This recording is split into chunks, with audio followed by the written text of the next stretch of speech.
नमस्कार, मैं हूं श्वेता। बिहारी न्यूज में आपका स्वागत है। खबरों की ओर बढ़ने से पहले एक नजर डालते हैं आज की सुर्खियों पर। बिहार में सड़क निर्माण पर सख्ती, बिना अनुमति ऊंचाई बढ़ाने पर इंजीनियर होंगे जिम्मेदार। टोपोग्राफिक सर्वे अब होगा अनिवार्य। 7,000 से अधिक एएनएम की नियुक्ति में देरी पर सरकार हुई सख्त। स्वास्थ्य विभाग ने सभी सिविल सर्जनों को सशर्त वेतन देने के दिए निर्देश। भविष्य में गलत पाए जाने पर वसूली जाएगी पूरी राशि। बिहार के वैभव सूर्यवंशी अब देंगे 10वीं बोर्ड की परीक्षा। 17 फरवरी से शुरू होने वाली परीक्षा का एडमिट कार्ड हुआ जारी। युवाओं के लिए बनेंगे प्रेरणा स्रोत। पटना औरंगाबाद हरिहरगंज सड़क होगी 4 लेन। डीपीआर हो रहा तैयार, आवागमन होगी आसान और सुरक्षित।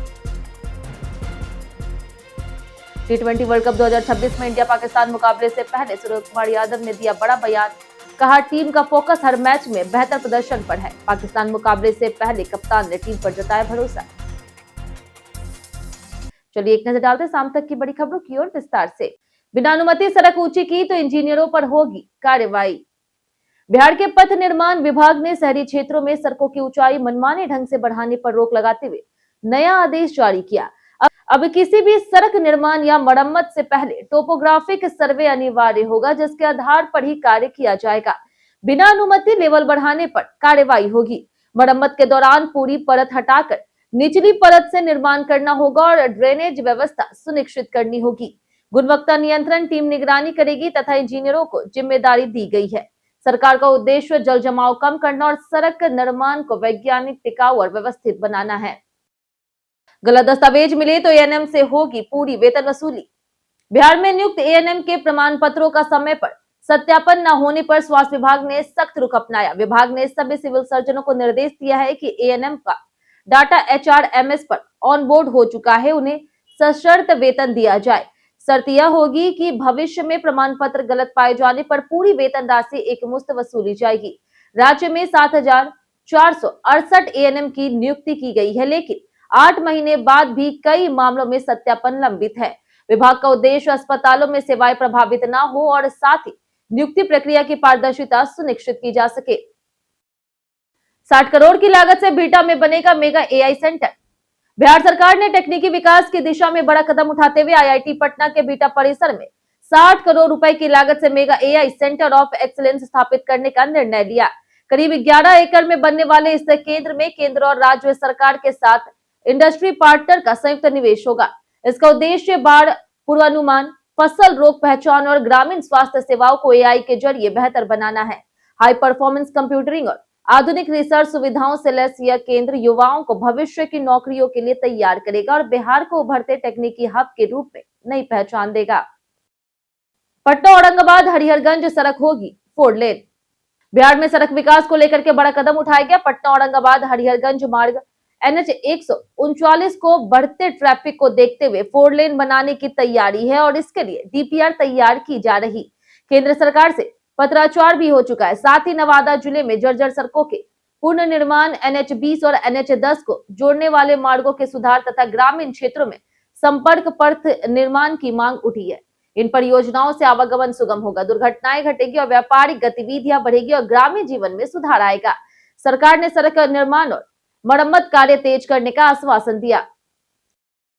बिहार के वैभव सूर्यवंशी अब देंगे 10वीं बोर्ड की परीक्षा। बिहार के समस्तीपुर जिले के ताजपुर निवासी युवा क्रिकेटर वैभव सूर्यवंशी अंडर 19 विश्व कप में शानदार प्रदर्शन के बाद अब 10वीं सीबीएसई बोर्ड परीक्षा की तैयारी में जुटे। 17 फरवरी से शुरू होने वाली परीक्षा के लिए उनका एडमिट कार्ड जारी हो चुका है और परीक्षा केंद्र पोदार इंटरनेशनल स्कूल बनाया गया, जहां वे सामान्य विद्यार्थियों की तरह परीक्षा देंगे। क्रिकेट की व्यस्त दिनचर्या के बावजूद वैभव ने पढ़ाई पर ध्यान बनाए रखा। विश्व कप में 80 गेंदों पर 175 रन की विस्फोटक पारी खेलकर सुर्खियां बटोरने वाले वैभव से अब शिक्षा के क्षेत्र में भी बेहतर प्रदर्शन की उम्मीद की जा रही, जिससे वे युवाओं के लिए प्रेरणा बन सकते हैं। बिजली परियोजनाओं में देरी और लापरवाही पर सख्त हुई सरकार। बिहार में बिजली ट्रांसमिशन परियोजनाओं की प्रगति और गुणवत्ता की समीक्षा ऊर्जा विभाग के सचिव मनोज कुमार सिंह ने वीडियो कॉन्फ्रेंसिंग के जरिए की। उन्होंने स्पष्ट कहा कि काम में देरी और गुणवत्ता में लापरवाही बिल्कुल बर्दाश्त नहीं होगी तथा तय समय सीमा पूरी न करने वाले एजेंसियों पर सख्त कार्रवाई की जाएगी। तकनीकी मानकों के अनुसार कार्य सुनिश्चित करने और परियोजनाओं की साप्ताहिक निगरानी के निर्देश दिए गए। बीएसपी टीसीएल के प्रबंध निदेशक राहुल कुमार ने भी गुणवत्ता में समझौता न करने पर जोर दिया। साथ ही एजेंसियों को राहत देते हुए निर्देश दिया गया कि कार्य पूर्ण होने पर बिलों का भुगतान अधिकतम 10 दिनों के भीतर किया जाए ताकि विकास कार्यों की गति बनी रहे। बिहार में 27 फरवरी तक चलेगा फाइलेरिया उन्मूलन मेगा अभियान। बिहार में 27 फरवरी तक फाइलेरिया उन्मूलन के मेगा अभियान का आयोजन किया जा रहा। बुधवार को एक ही दिन में राज्य के 1.2 करोड़ से अधिक लोगों को फाइलेरिया रोधी दवा दी गई। यह अभियान 396 प्रखंडों में 44,000 बूथ आंगनबाड़ी केंद्र और जीविका समूहों के माध्यम से चलाया गया। स्वास्थ्य कर्मी मंगल पांडे ने वीडियो कॉन्फ्रेंसिंग के जरिए उद्घाटन किया। विभाग के सचिव लोकेश सिंह और विशेष सचिव हिमांशु शर्मा सहित अन्य अधिकारी मौजूद थे। किसी भी प्रतिकूल प्रभाव से निपटने के लिए रैपिड रिस्पांस टीम और कंट्रोल रूम तैयार रहे। NFCSF और सरकार मिलकर लगाएंगे नई शुगर मिलें। बिहार में बंद चीनी मिलों के पुनरुद्धार और नई मिलों की स्थापना के लिए सरकार ने पहल तेज कर दी है। राष्ट्रीय सहकारी शक्कर कारखाना संघ और इंडियन पोटास लिमिटेड सहकारी निजी मॉडल पर राज्य में चीनी मिलें स्थापित करने में सहयोग देंगे। विकास आयुक्त मेहर कुमार सिंह की अध्यक्षता में हुई बैठक में गन्ना उत्पादन बढ़ाने, जल जमाव की समस्या दूर करने और किसानों को लाभ पहुंचाने पर चर्चा हुई।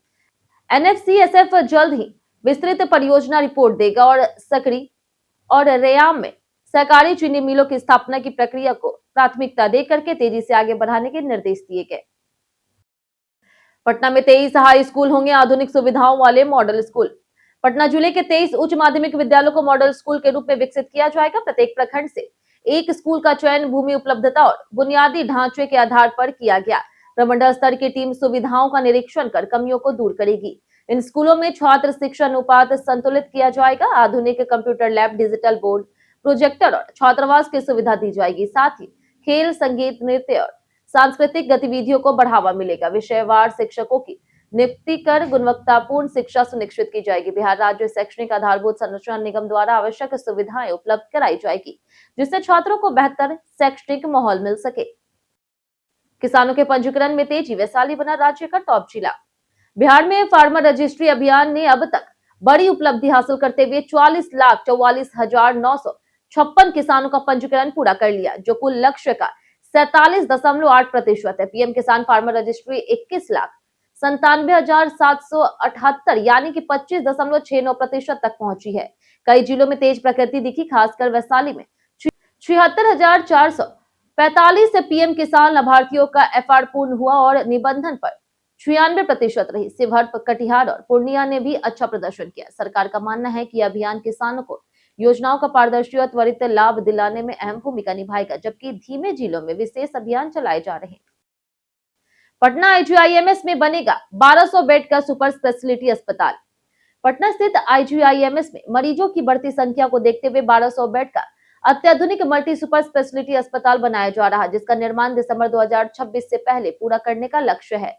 नए भवन में 160 बेड की इमरजेंसी, 90 बेड की ICU, 12 मॉड्यूलर ऑपरेशन थिएटर और गैस्ट्रो, न्यूरो, नेफ्रो, यूरो, शिशु, स्त्री रोग और पुनर्वास सहित कई सुपर स्पेशलिटी विभाग होंगे। हर तल पर अलग उपचार सुविधाएं और आधुनिक उपकरण उपलब्ध कराए जाएंगे, जिससे गंभीर मरीजों का त्वरित इलाज, सर्जरी और देखभाल संभव होगी। यह अस्पताल प्रदेश की स्वास्थ्य सेवाओं को मजबूत करने में महत्वपूर्ण मील का पत्थर साबित होगा।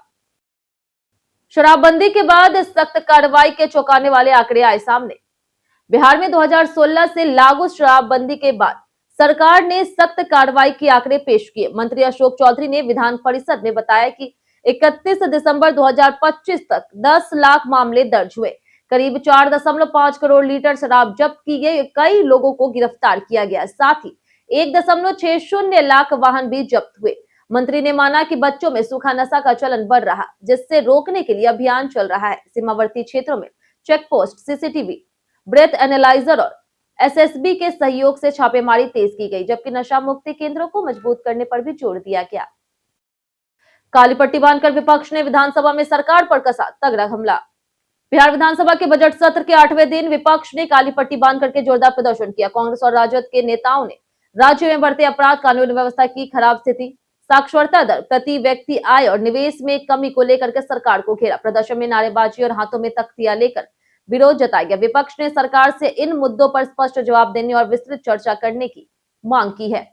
साथ ही श्रमिकों के लिए न्यूनतम दैनिक मजदूरी 700 रुपए करने की भी जोर दी गई। चेतावनी दी गई कि अनदेखी होने पर आंदोलन और व्यापक होगा।